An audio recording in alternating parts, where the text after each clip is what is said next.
Ser cristão, simples assim.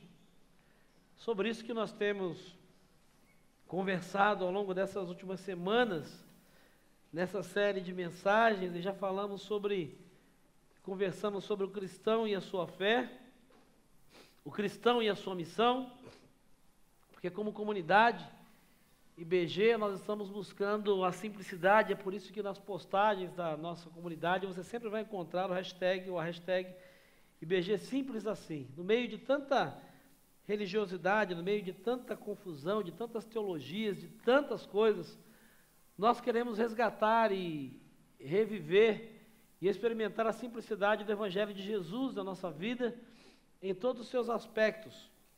E conversamos então sobre o cristão e a sua fé, o cristão e a sua missão, e hoje eu quero ministrar ao seu coração sobre o cristão e os seus relacionamentos. Eu quero pedir que você abra a sua Bíblia, por favor, no Evangelho de Mateus, no capítulo 18, Evangelho segundo escreveu Mateus, no capítulo 18, os versos de 21 a 35. Mateus 18, versos de 21 a 35. Como cristão, como cristã, como nós devemos lidar com os nossos relacionamentos? Como lidar quando somos ofendidos, magoados, entristecidos, nos decepcionamos? Afinal de contas, relacionamentos são uma bênção, mas podem trazer dor, decepção, tristeza, frustração. E muitas vezes, mesmo sendo cristãos, esses sentimentos, dores e circunstâncias trazem mágoa, amargura, vingança, sentimentos que não têm nada a ver com o que Deus deseja para nós. Às vezes a dor é tão forte que muitos pensam até em desistir de viver. O sentimento às vezes é tão forte que muitos chegam a pensarem que não vale a pena se relacionar com ninguém, porque afinal de contas, as pessoas nos decepcionam, as pessoas nos entristecem, as pessoas às vezes nos magoam. E a palavra que Jesus traz para nós, é que como cristãos, nos nossos relacionamentos, a primeira coisa que nós precisamos aprender a fazer é perdoar. Perdoar. E é nesse contexto então que Jesus está conversando com os seus discípulos, está dizendo a eles, ou falando a eles, sobre a necessidade do perdão, sobre a importância do perdão, sobre a importância de não trazer para o teu coração, para a tua alma, sentimentos, amarguras, dores, e coisas que possam te tirar da conexão com o Senhor, possam te roubar a alegria de viver, possam te tirar a esperança de um futuro. Nesse contexto, então, Pedro, um dos líderes daquele grupo que seguia Jesus, fica inquieto, resolve fazer uma pergunta: mas até onde, no meu relacionamento como cristão, eu preciso perdoar? Até onde é importante eu procurar manter um bom relacionamento com aqueles e com aquelas que estão à minha volta, ou sejam quem forem? Então o texto nos diz, a partir do verso 21 do capítulo 18 de Mateus, que Pedro se aproxima de Jesus e faz essa pergunta: Senhor, até quantas vezes deverei perdoar o meu irmão quando ele pecar contra mim? Até 7 vezes? E Jesus respondeu: eu digo a você, não 7, ou não até 7, mas até 70 vezes 7. Por isso o reino dos céus é como um rei. Jesus começa a contar uma história para ilustrar. Jesus era um bom contador de histórias. Por isso o reino dos céus é como um rei que desejava acertar contas com seus servos. Quando começou o acerto, foi trazido à sua presença um que lhe devia uma enorme quantidade de prata, talentos. Como não tinha condições de pagar, o Senhor ordenou que ele, sua mulher e seus filhos, e tudo que ele possuía fossem vendidos para pagar a dívida. O servo prostrou-se diante dele e lhe implorou: tem paciência comigo e eu te pagarei tudo. O senhor daquele servo teve compaixão dele, cancelou a dívida e o deixou ir. Mas quando aquele servo saiu, encontrou um dos seus conservos que lhe devia 100 denários. Agarrou e começou a sufocá-lo, dizendo: pague-me o que me deve. Então o seu conservo caiu de joelhos e implorou-lhe: tenha paciência comigo e eu pagarei a você. Mas ele não quis. Antes, saiu e mandou lançá-lo na prisão até que pagasse a dívida. Quando os outros servos, companheiros dele, viram o que havia acontecido, ficaram muito tristes e foram contar ao seu senhor tudo o que havia acontecido. Então o senhor chamou o servo e disse: servo mau, eu cancelei toda a sua dívida porque você me implorou. Você não devia ter tido misericórdia do seu conservo, como eu tive de você? Irado, seu senhor entregou aos torturadores, até que pagasse tudo o que devia. Assim também fará meu Pai Celestial a vocês, se cada um de vocês não perdoar de coração ao seu irmão. Que Deus abençoe a sua palavra e o Espírito do Senhor aplique ao nosso coração nessa noite. Dura essa história, né? Pesada. O final da história chega a ser mesmo que chocante, porque nós não sabemos qual foi a reação e como os discípulos receberam, porque depois dessa conclusão que Jesus faz, dizendo: olha, vai ser do mesmo jeito, se vocês não perdoarem os irmãos de vocês, vai acontecer o mesmo. E ao que tudo indica, os discípulos se calam, cada um tentando resolver do seu jeito e talvez se lembrando de pessoas com relação às quais eles teriam mágoas ou dores ou sentimentos ruins, que teriam lhes trazido alguma tristeza e alguma dor. Mas o que chama a nossa atenção, e o que eu quero chamar a sua atenção, é que Jesus não está preocupado com convenções sociais, ou com ser politicamente correto. Jesus não está preocupado nem mesmo com os seus sentimentos. Jesus está preocupado em ensinar para nós, esse texto, qual é o padrão do reino dos céus. É por isso que ele começa no verso 23, contando a história, dizendo: o reino dos céus é semelhante a... Pedro faz a pergunta dizendo: Senhor, qual é o padrão? Qual é a quantidade? Me dá um número para que eu seja um cristão abençoador, ou um cristão que viva bem os meus relacionamentos. Ao invés de dar um número, Jesus diz: Pedro, eu não vou te dar um número. Mais do que dar um número, eu vou te dar um padrão. E o padrão do reino dos céus, com relação a relacionamentos, tem duas perspectivas. A primeira delas, que Jesus vai ensinar para nós, é que enquanto cristãos, os nossos relacionamentos, ou os seus relacionamentos, devem superar os padrões éticos e humanos. Se você depois olhar com calma os versículos anteriores, Jesus está falando sobre o desejo, o desafio que aquele que foi ofendido tem de perdoar quem lhe ofendeu. Ele está falando acerca dos ofensores, aqueles que fazem mal, e nos versos anteriores, então, Jesus vai dizer: olha, não importa, se você é um cristão, se você é um meu seguidor, minha seguidora, você precisa ser desafiado a perdoar quem te ofendeu. E aí Pedro, sempre Pedro, emocional, sanguíneo, provavelmente porque era alguém muito passional, muito intenso das suas emoções, começa a ficar preocupado. E ele começa a imaginar até onde esse perdão deveria ser estendido por repetidas ofensas. Talvez Pedro tenha se lembrado daquela pessoa que pisava no calo dele, ele ia lá e perdoava, aí pisava de novo, ele ia lá e perdoava. Na terceira, Pedro já dizia as verdades para aquela pessoa. Começava talvez a maquinar ou a ficar irritado com aquilo que eles faziam. E se você conhece a história dos evangelhos, você sabe que, assim como eu e você, os discípulos eram imperfeitos, eram limitados. Tanto que certa vez, quando Jesus os manda pregar aos samaritanos e a um povoado, e esse povoado não os recebe, eles voltam indignados dizendo: Senhor, o senhor quer que a gente mande descer fogo do céu para arrebentar com essa gente? Bem típico, né? Quem nunca pensou algo assim? Eu não digo descer fogo do céu, mas ter um desejo ruim e dizer: miserável, canalha, mentiroso, vagabundo. Está vindo aí na sua mente, né?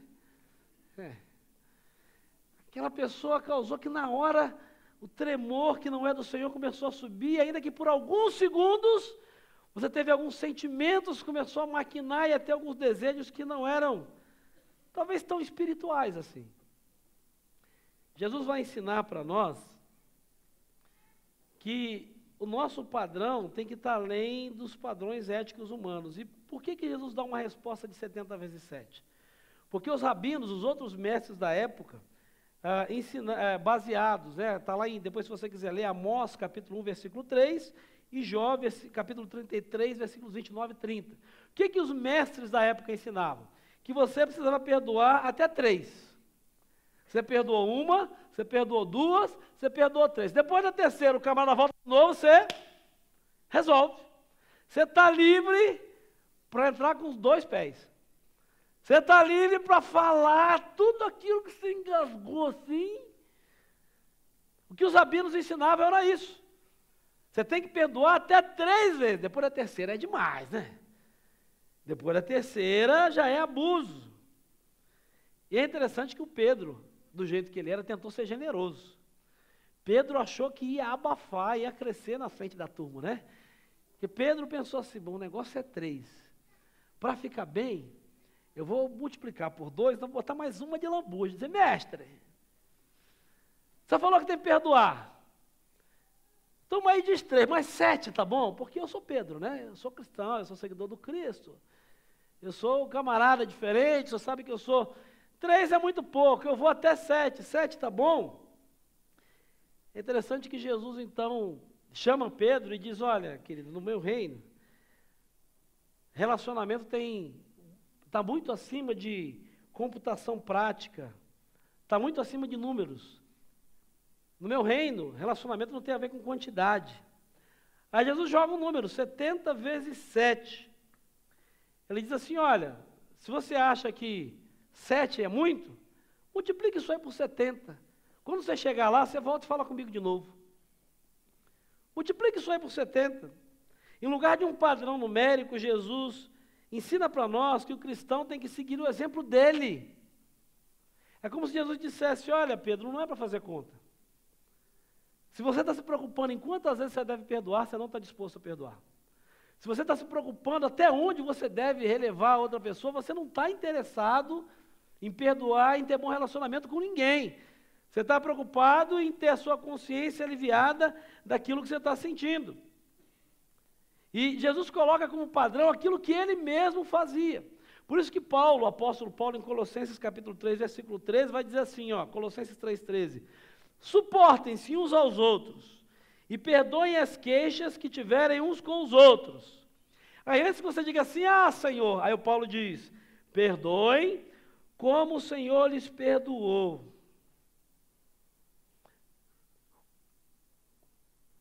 Você já parou para fazer conta de quantas vezes Jesus já te perdoou na sua vida?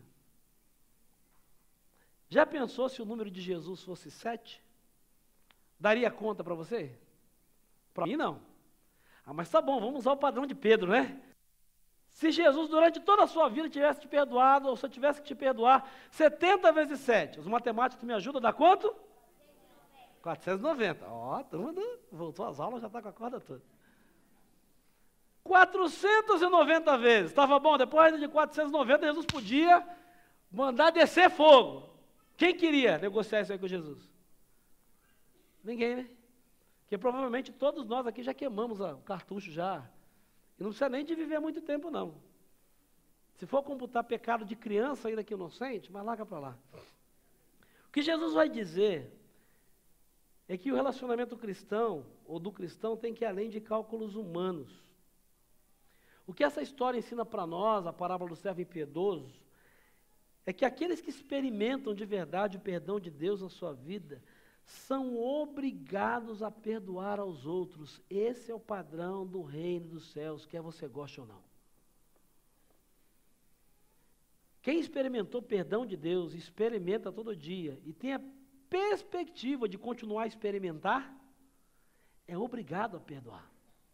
Eu não estou dizendo que você é obrigado a conviver, que você é obrigado a se manter amigo, que você é obrigado a continuar se relacionando, mas você é obrigado a perdoar. Esse é o padrão do reino dos céus. Quando você olha para a história, aparentemente esse sujeito aqui era um sátrapa, era um funcionário com acesso a grandes somas de rendimento que o rei tinha. E o rei confiava nele. E aí provavelmente se foi fazer uma auditoria, o rei mandou fazer uma auditoria, algo muito comum aí no tempo que nós estamos vivendo, é mais ou menos como se o rei tivesse instaurado a Operação Lava Jato lá na época. Ele diz, vamos começar a levantar aqui, como é que a turma que cuida do dinheiro está fazendo? E aí descobriu que aquele sujeito estava devendo 10 mil talentos, que era uma quantidade razoável. E aí é interessante que quando o rei diz, olha, você vai ter que pagar pelo que fez, ele se prostra diante do rei, e aí ele tem um cancelamento completo da dívida. A expressão correta no grego aqui não é nem dívida, é como se fosse um empréstimo. Porque ele não tinha como pagar aquilo que ele desviou. E aí, ele diz, não, o senhor me perdoa, e é interessante que ele não diz que não vai pagar. Se você olhar o texto, ele diz, me perdoe, até eu ter condições, eu vou pagar. Perdão não tem a ver necessariamente, você pode até perdoar a dívida, pode significar não cobrar mais, mas perdoar a dívida significa, às vezes, dar tempo para que a pessoa tenha condições de resolver e saldar aquilo que deve. Perdoar não significa simplesmente dizer, não, você não precisa mais me pagar. Pode acontecer. Mas perdoar significa, muitas vezes, dizer, tá bom, prazo era esse, você não conseguiu, quanto tempo você precisa? Desde que você me pague. O que chama atenção no fato, ou nesse fato, é que pela graça do rei para com aquele servo, aquilo não foi considerado um desfalque, ele foi perdoado. Ele disse, tá bom, eu vou te dar mais uma chance. Eu vou te dar mais uma oportunidade. E aí talvez você diga assim, pastor, mas isso aí é longe demais. Isso aí é difícil demais. Isso aí é complicado demais. É porque o senhor não sabe o que eu sofri. O senhor não sabe o que meu marido fez comigo. O senhor não sabe o que minha esposa fez. O senhor não sabe o que meu patrão fez, o que minha cunhada fez, o meu parente fez. O senhor não sabe o que aquela pessoa... O senhor não sabe o que o irmão da igreja disse e andou falando aí de mim. Isso já é demais. Se você acha que é demais, o próprio Jesus em Mateus capítulo 5, versículo 20 vai dizer assim, se a sua justiça não for além dos escribas e dos religiosos, dos fariseus, você não tem condição de entrar no reino dos céus. É simples assim. Se você acha que vida cristã, e como muitos têm dito aí, é algo fácil, simples e não exige esforço nenhum, você está muito enganado. Você está muito enganado. Porque o preço que você não podia pagar, esse Jesus pagou na cruz, está pago. Agora, existem alguns outros, que eu e você, para seguirmos a Jesus, vamos ter que arcar com eles. Seguir a Jesus implica em comprometimento. Seguir a Jesus implica em superar os padrões éticos humanos. Deixa eu dizer uma coisa para você guardar no seu coração. Antes que você diga, não, mas Jesus já pagou o preço, eu não preciso pagar não, eu entrego para Jesus e resolve. Não, você não precisa de sacrifício para ser salvo. Não precisa. Para ser salvo, você não precisa de sacrifício. Jesus já fez todo o sacrifício na cruz do Calvário. Agora, não existe vida cristã verdadeira sem sacrifício. Você entendeu isso? Para ser salvo, você não precisa de sacrifício. Mas quem é salvo de verdade entende que não existe vida cristã sem sacrifício. Os sacrifícios são diferentes. O que eu e você não podíamos pagar, Jesus já fez. Mas existem outros que, se você pretende ser um seguidor e uma seguidora de Cristo, você precisa estar disposto a fazer. É por isso que Jesus diz, se a justiça de vocês não for muito superior à dos fariseus e mestres da lei, de modo nenhum entrarão no reino dos céus. Se você não for capaz de ir além do que alguém que não tem Cristo vai, você não entendeu o que é o reino dos céus. Você não entendeu o que é sacrifício. Você não entendeu o preço que Jesus pagou por você. Você não entendeu o perdão que você recebeu de Deus. E aí está a segunda lição e o segundo princípio. A primeira é que o parâmetro não é humano, não é ético, não é até onde você consegue. Mas também não é a dor e o sofrimento que você está sentindo. Que talvez você diga, pastor, mas o senhor não tem noção do que eu estou sentindo. O senhor não tem noção do quanto eu perdi. A segunda lição que Jesus ensina para nós é que na vida cristã, os nossos relacionamentos, os seus relacionamentos, não tem a ver com os seus sentimentos e perdas, mas tem a ver com o que Cristo fez por você. O parâmetro para perdoar ou não, o parâmetro para dar uma outra oportunidade ou não, o parâmetro para não deixar criar raiz de amargura no seu coração e carregar essa dor, essa perda, esse sentimento, não é o que você está sentindo, não é o quanto você perdeu, não é o que ele ou ela causaram para você, mas é o que Cristo fez por você. Se você lembrar da historinha, quando aquele homem sai da presença do rei, ele vai acertar contas com alguém que devia para ele 100 dinheiros. E é interessante que a dívida era muito menor. Para que você tenha uma ideia, ele devia uma quantidade de prata muito grande para o rei. E o rei o perdoou. Quando a gente vai fazer as contas aqui, era mais ou menos 100 dinheiros ou 100 denários, se foi a sua tradução. Na verdade, era a dívida do salário de um dia, mais ou menos. Era só um dia de trabalho que o camarada devia para ele. O rei tinha perdoado uma quantidade muito grande de prata. Era um valor quase que impagável. E esse sujeito que o devia, só devia um dia. Era uma quantia insignificante comparado àquilo que ele devia para o rei e havia recebido perdão. Olha no versículo 33, o que é que o rei diz quando esse seu servo volta para prestar contas do que ele havia feito com o perdão que recebeu. Ele havia recebido perdão, e ele foi lá e não perdoou alguém que devia muito menos. E aí olha o que o rei diz no verso 33, você não devia ter tido misericórdia do seu conservo, como eu tive de você? O padrão não é quanto o outro deve, o padrão não é o quanto você sofre, o padrão não é o quanto você perdeu, mas o padrão do seu relacionamento tem que ser o que Cristo fez por você. Esse é o padrão. Certamente, pecadores que experimentaram o perdão de Deus precisam e devem demonstrar um espírito idêntico para com outros, especialmente porque as ofensas que os homens e os seres humanos cometem uns contra os outros, as ofensas que você comete contra outras pessoas, as ofensas que qualquer um aqui já tenha sofrido, eu não tenho a menor dúvida que são muito menores, infinitamente menores, do que o débito que você tem para com Deus. Será que você pode dizer que aquilo que fizeram com você, aquilo que disseram de você, aquilo que falaram de você, aquilo que devem a você, é maior do que aquilo que você deve para Deus?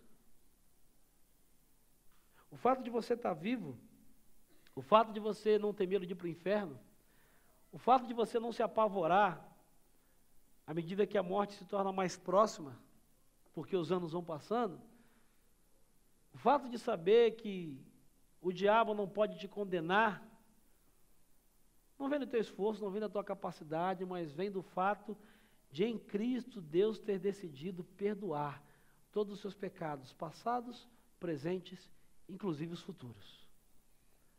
Porque você vai pecar essa semana. Você vai decepcionar Deus essa semana. Você vai desobedecer a Deus essa semana. Não é profecia, eu não preciso ser profeta. Eu não preciso ser vidente. Eu não preciso adivinhar o futuro. Para saber que essa semana eu e você vamos pecar. Mas pelo amor de Deus, por mim e por você, e pelo fato de nós termos crido nele, entregado a nossa vida a ele, e queremos continuar servindo a ele, nós não temos a menor dúvida de que se o nosso arrependimento for sincero, verdadeiro, não hipócrita, de que se a gente estiver lutando para mudar, para vencer, a hora que eu e você chegarmos diante do rei, nos dobrarmos e dissermos, Senhor, perdoa esse meu pecado, tem misericórdia de mim, você não precisa ter dúvida de que ele vai te perdoar. Porque a Bíblia diz em João 9, que se confessarmos os nossos pecados, ele é fiel e justo para perdoar os pecados e nos purificar. O padrão não tem a ver com o que você sente ou com quanto você perdeu. O problema é que a gente vive uma geração egocêntrica. Você está no centro e não Cristo.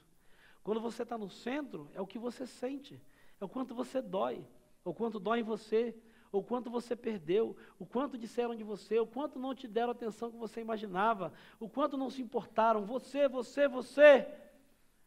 E aí Jesus ensina para nós, você quer ter um padrão de relacionamento que faça diferença? Tire você do trono, tire você do centro e coloque Cristo no centro. Use como padrão aquilo que Cristo fez por você. Deixe Ele dominar os seus sentimentos, as suas emoções. Deixe o Espírito dEle produzir em você quebrantamento, longanimidade, perdão, mansidão. Depois você olha lá Gálatas capítulo 5, coisas que são fruto do Espírito Santo de Deus. Quando você entrega a sua vida ao Senhor, a Bíblia diz que você recebe o Espírito de Deus, o Espírito Santo de Deus, ele passa a habitar em você. E como diz o apóstolo, não é você mais que vive, mas é Ele que vive em você. E Ele começa a mudar o teu sentimento, Ele começa a mudar o teu caráter, Ele começa a mudar o teu temperamento, Ele começa, mas desde que você de verdade permita que Ele faça isso. E aquilo que as pessoas fazem, aquilo que as pessoas dizem, aquilo que as pessoas cometem, não tem a ver com o que você está sentindo, não tem a ver com o que você está perdendo, não tem a ver nem com o quanto está doendo. Mas tem a ver com o fato de você se lembrar do que Cristo tem feito por você, do que Cristo realizou por você, e disponibilizar isso para a pessoa. Sabe, quando te magoarem da próxima vez, quando te entristecerem, quando pisarem no teu pé, quando falarem mal, quando mentirem, quando te decepcionarem, quando te traírem, não foque no que o outro fez com você. Mas lembre-se do que Cristo fez por você. É por isso que Jesus conta essa historinha, porque a situação é a mesma. Se você olhar para o quadro que Jesus mostra, é a mesma coisa. É alguém que tinha algo que foi roubado, que foi tirado, que não havia como pagar, o perdão foi pedido e o perdão foi liberado. Só que em proporções infinitamente diferentes. No primeiro caso, é Jesus que é o credor, você é o devedor. E todas as vezes que você chegou até Ele, Ele te perdoou. Todas as vezes que você sinceramente voltou, ainda sem merecer, ainda sem fazer tudo certo, e algumas dessas coisas você jamais vai ter como pagar. E Ele disse, eu te perdoo. Por que é que quando você está no papel de credor, e alguém vem para você e dizer, me perdoa, me dá uma segunda chance, me dá uma oportunidade, eu quero acertar, você não é capaz de fazer a mesma coisa? Não é porque ele mereça, não é porque talvez ela seja confiável, não é porque ele talvez vai acertar e vai mudar de vida, isso não é problema seu, isso é problema dele com a vida dele. Mas a sua responsabilidade é perdoar e usar como parâmetro aquilo que Cristo fez por você. Se ele vai mudar ou não, se a pessoa vai pagar mesmo ou não, se ela está falando a verdade ou a mentira, se ele é 171, conto mais, mentiroso, isso é problema dele. Isso é problema dela. Você não pode responder pela vida dele e dela, se ele vai mudar ou não, se ele e ela vão parar de ser fofoqueiros ou não, se ele ou ela vão parar de ser caloteiros ou não, se ele ou ela vão parar de espizinhar a sua vida ou não, isso é problema dele e dela. O seu problema com o Senhor é liberar aquela pessoa de você, mas mais do que isso, é se liberar daquela pessoa. Sabe por quê? E é interessante, às vezes a gente não entende o final dessa história. Porque o texto diz que quando há a prestação de contas final, e o rei manda chamar o seu conservo e diz, espera aí, você não fez o que eu fiz com você? Você não agiu da mesma forma que eu agi com você? Olha os versículos 34 e 35. Ele diz que ele chama os soldados, e aí Jesus conta a história, que aquele homem o entregou a quem? A quem que está aí na sua Bíblia? Aos seus torturadores, ou verdugos. Se a história terminasse aí, a gente podia dizer assim, ah, coitado desse homem, se deu mal, né? Ah, coitado, vai sofrer a beça. Só que a gente tem que ir ao final da história. E ler o versículo 35, quando Jesus diz, é assim que meu Pai vai fazer com vocês. É assim que vai ser com vocês. Pode parecer estranho e dizer assim, peraí, Como é que é isso? Eu vou perder a salvação? Deus vai me mandar para o inferno se eu não perdoar? Não. Com certeza, e esse é um ponto crítico da interpretação do texto, esse texto não está falando, perdão, de perda de salvação. Porque se ele estivesse falando de perda de salvação, ele ia de encontro a vários outros textos bíblicos que ensinam para nós que se você é salvo, uma vez salvo, você está salvo para sempre. Nós não cremos na doutrina da perda da salvação. Se você é salvo por Jesus, você vai estar salvo para sempre. Com certeza, Jesus não está falando de purgatório, porque não há base bíblica nenhuma para um lugar que você vai ficar sofrendo para pagar o que deve, depois volta e vai para o céu. A Bíblia não fala disso. Não tem na Bíblia isso. Então, do que é que Jesus está falando? E é interessante que aqui a história, Jesus está falando para os seus discípulos, ele está falando de alguém que foi salvo de verdade. O fato do servo ter sido perdoado, ele não está falando de alguém que não é salvo. Ele não está falando de alguém que não é cristão. Ele fala de alguém que recebeu o perdão de Jesus. Alguém que é um crente ou uma crente, um cristão ou uma cristã de verdade. Então ele está falando de gente que assumiu o compromisso com Cristo, que recebeu o perdão de Cristo. Sabe do que ele está falando? Ele está falando de consequências, que não vão acontecer depois da morte. Você não vai para o inferno se não perdoar. Você não vai para o inferno se não relevar o que as pessoas fizerem com você. Sabe por que você não vai para o inferno? O que Jesus diz é, porque você já vai estar no inferno. Porque a vida que você vai viver, se viver assim, vai ser um verdadeiro inferno. Sabe que as pessoas às vezes não se dão conta. O que Jesus está falando aqui são de tormentos, de males temporais, pelos quais muitos cristãos que não perdoam podem enfrentar. Mesmo sendo cristãos, porque não perdoam. A psicologia explica isso. E fica muito claro quando você vai estudar, porque a gente olha verdugos, acha que aqueles caras torturadores, maus, isso aqui é o que Jesus está usando, por isso é uma parábola, por isso é uma alegoria, por isso é uma história. E a expressão que ele usa, me perdoem, a expressão que ele usa para verdugos é uma palavra grega que se usa para descrever no mesmo Evangelho de Mateus, doenças. Depois, se você quiser ler, você que gosta de anotar, Mateus 4, 24 e Mateus 8, 6, é a mesma palavra, vai ser traduzida por doenças. Mas lá no grego, a palavra é traduzida aqui por verdugos, porque é uma alegoria, e lá em Mateus 4, 24 e Mateus 8, 6 é doenças. Em Mateus 14, 24, a mesma palavra no grego vai ser traduzida por circunstâncias adversas. Aqui, como é uma historinha, uma figura, Jesus usa para ilustrar e a gente pensa numa pessoa. Mas quando você lê o Novo Testamento, você entende que Jesus está dizendo, olha, Deus vai te entregar as consequências da sua decisão. Sabe do que ele está falando? Se você não perdoar, se você não quiser agir de acordo, se você não estiver disposto ou disposta a superar os padrões humanos, se você não usar como parâmetro o que Cristo fez por você e achar que você é a vítima, que você tem razão, que você não pode perdoar, que fulano tem que morrer mesmo, e que o outro tem que isso e que aquilo, ele diz, olha, Deus vai entregar você, sabe quais verdugos? A angústia, amargura, ódio, depressão.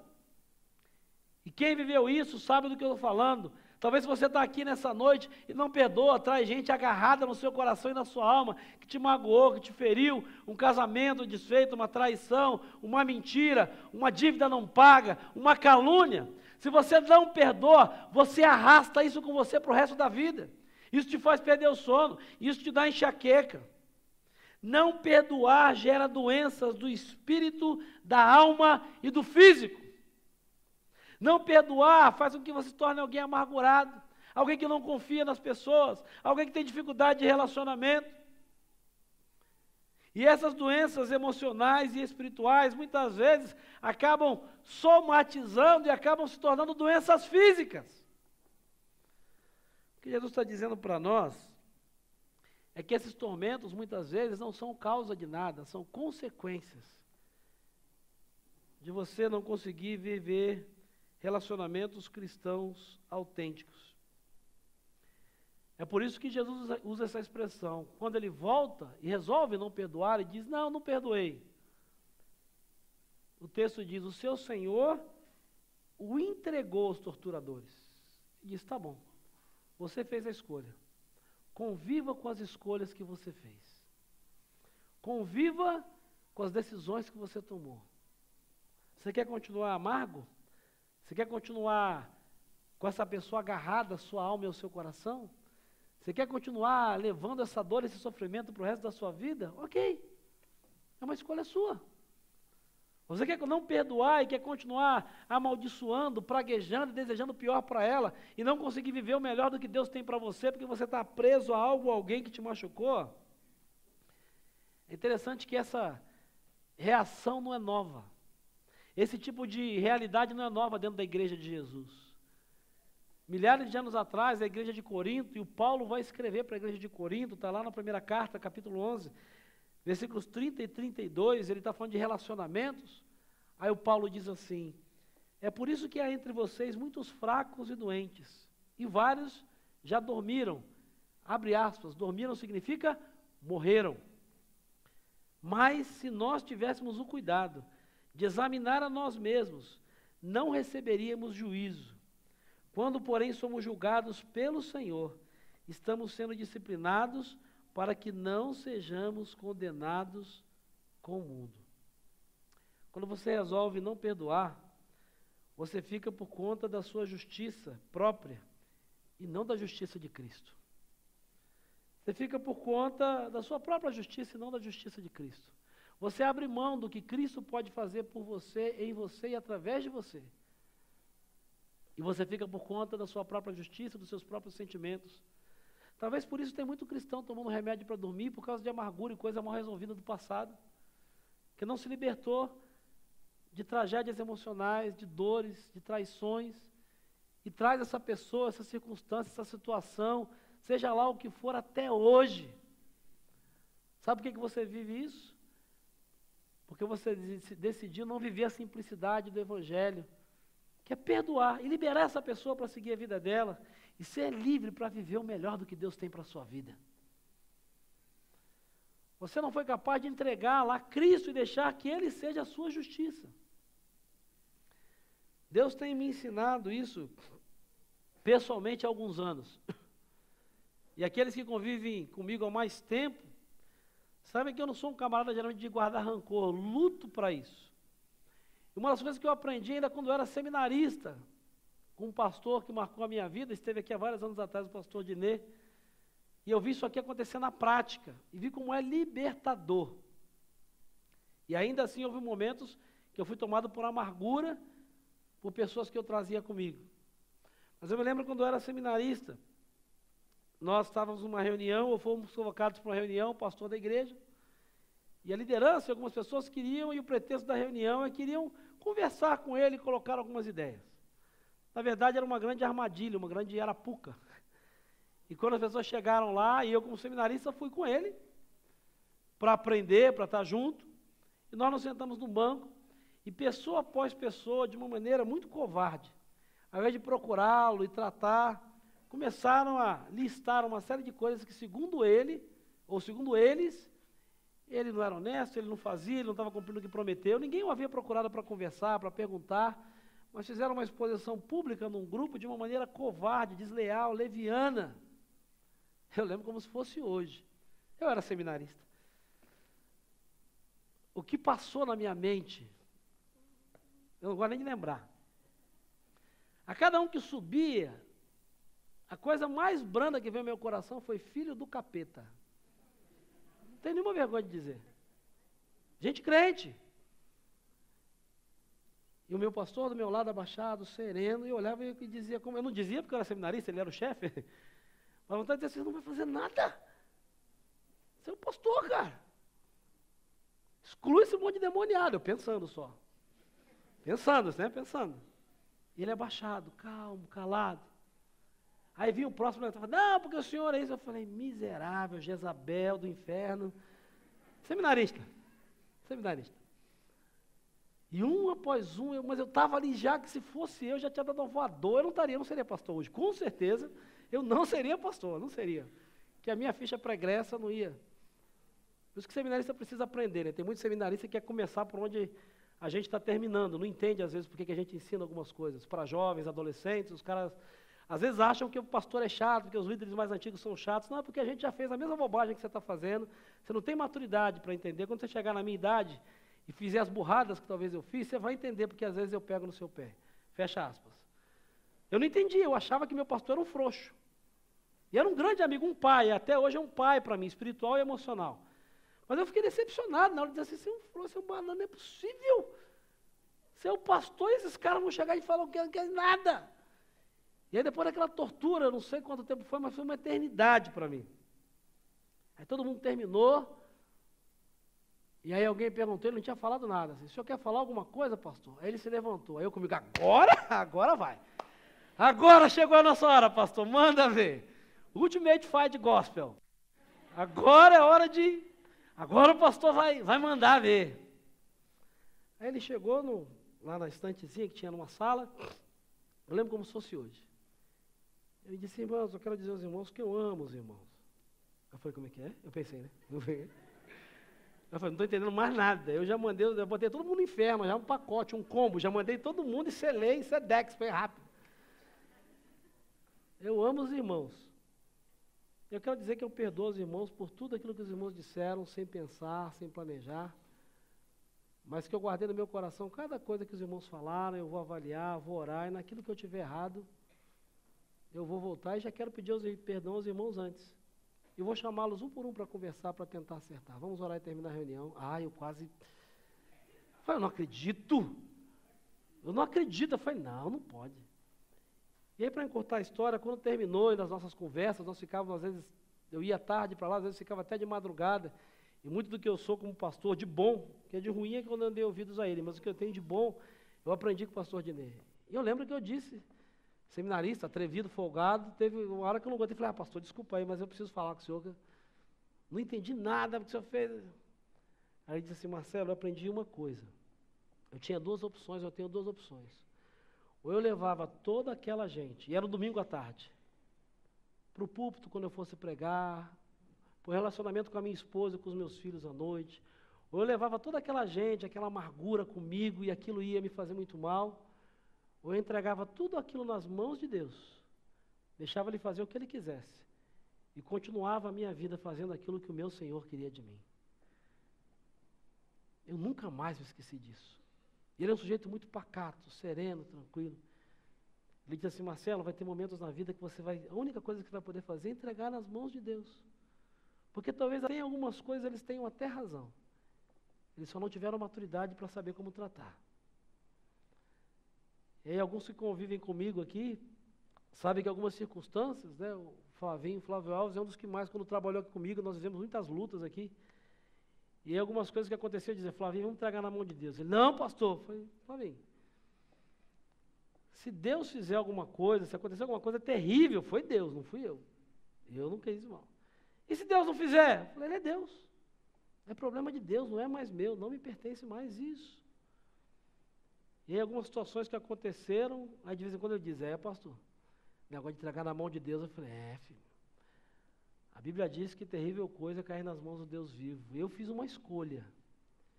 Eu quero entregar nas mãos de Deus e eu escolho entregar essas pessoas, essas situações para Deus.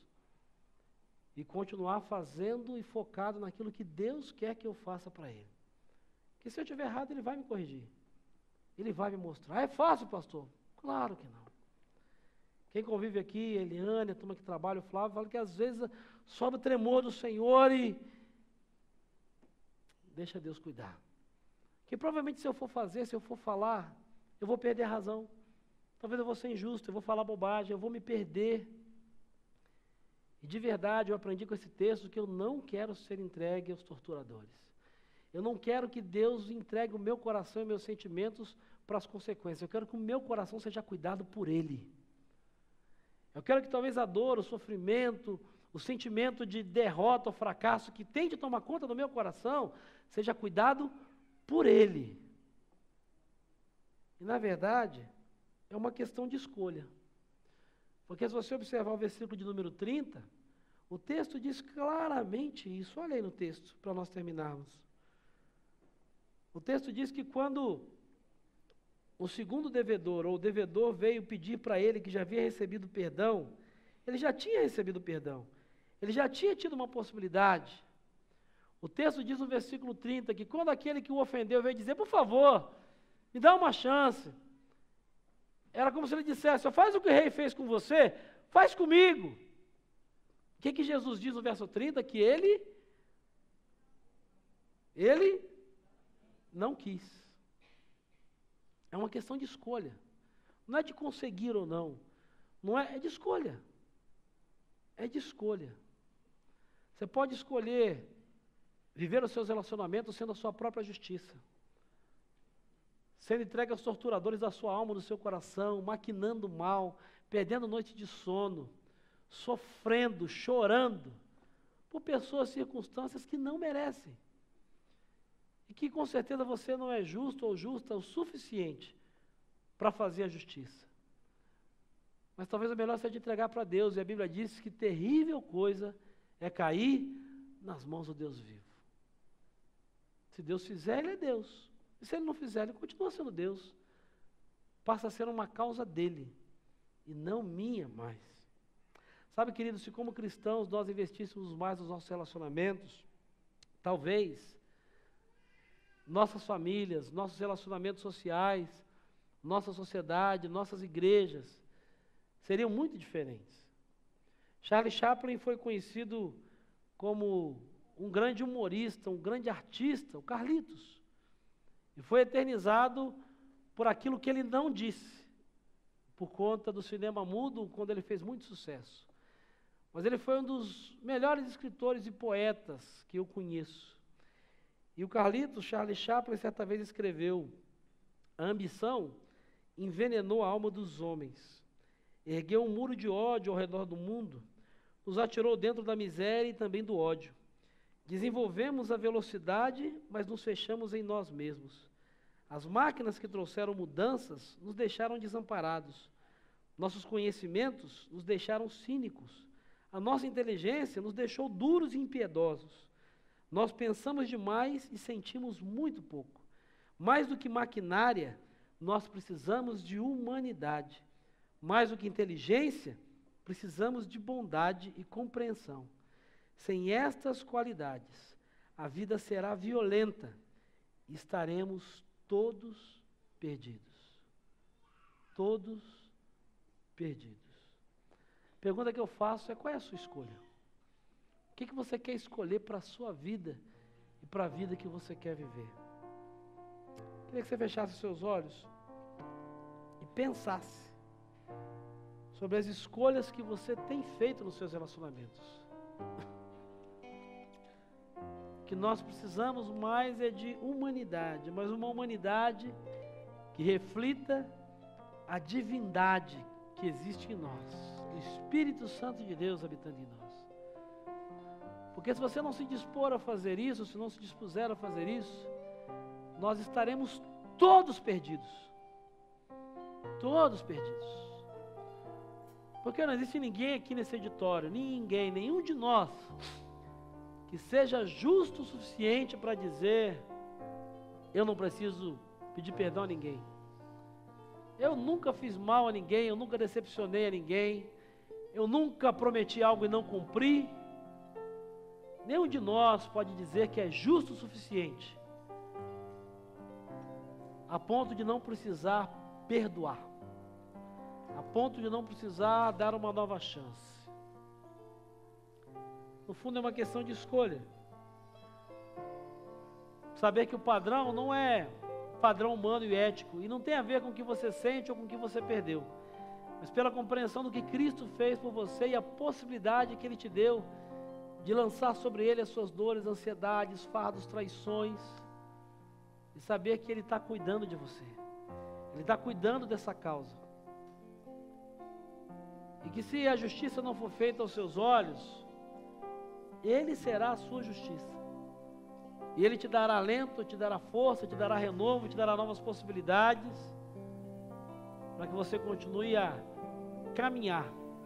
E quem sabe nesses gestos de misericórdia, de perdão, de bondade, de perdoar não 7, nem 70 vezes 7, mais o quanto for necessário. Essas pessoas percebam que não é você, mas é Cristo em você e através de você. E aí talvez elas entendam e reconheçam o que é ser um cristão de verdade. Talvez essas pessoas entendam que ser cristão é diferente de ser crente, de que ser cristão é diferente de igreja, que ser cristão é diferente de lutar por uma religião, mas que ser cristão é pagar o preço de viver relacionamentos, por mais difíceis que sejam, na certeza de que quando a injustiça chegar, o Senhor vai ser sempre a nossa justiça, e que a gente pode entregar nas mãos dele a nossa causa, e continuar com o coração livre, para receber, viver e experimentar o melhor que ele tem para a nossa vida. Não perdendo sono, não fazendo planos, não gastando energia com aquilo que fizeram conosco, mas talvez investindo energia e fazendo planos para aquilo que o Senhor tem para fazer em você e através de você. A minha oração é que Deus te abençoe. É que nessa noite, se você não entregou a sua vida a Ele, para que Ele seja o Senhor da sua vida, se você não reconheceu que Jesus é o único que pode perdoar para sempre os seus pecados e ser a sua justiça, você faça isso hoje. Você entregue a sua vida a Jesus, não para ser um religioso, não para mudar de religião, mas para ter a certeza de que você, como um seguidor do Cristo, vai estar pronto para enfrentar toda a injustiça desse mundo. Porque aquela que você não poderia pagar o preço, Ele pagou por você e Ele perdoou. A dívida que você não podia pagar, que Satanás ia esfregar e esfregava na sua cara, Ele rasgou. E Ele disse para você, você está perdoada, você está perdoado. Eu não vou cobrar isso de você, viva. Porque eu vim para que você tenha vida e vida em abundância, não porque você merece, mas porque eu sou a sua justiça. Que você entregue a sua vida a Ele, e que se você já entregou a sua vida a Ele, mas foi entregue por Ele aos seus verdugos e aos seus tormentos, porque você escolheu errado, que nessa noite você faça a escolha certa. Que você se lembre nessa noite de pessoas que você precisa liberar perdão, pessoas que você precisa entregar para Deus e tirar do seu coração, parar de levá-las para a tua cama, para a tua casa, para a tua rotina. Pessoas que você precisa nessa noite dizer, Jesus está aqui, eu perdoo, não é mais problema meu, é do Senhor. Me perdoa por eu ter sido entregue a eles, eu quero estar com meu coração no Senhor. Me dá um coração igual ao teu, disposto a te obedecer, a cumprir a tua vontade, a fazer o que o Senhor quer e não o que eu quero. Ah, Senhor, me dá um coração igual ao teu. Me ensina a amar o meu irmão, a olhar com teus olhos, e não com o meu, mas perdoar com o teu perdão. Talvez assim, querido, as pessoas realmente acreditem que ser cristão faz toda a diferença. Que Ele te abençoe.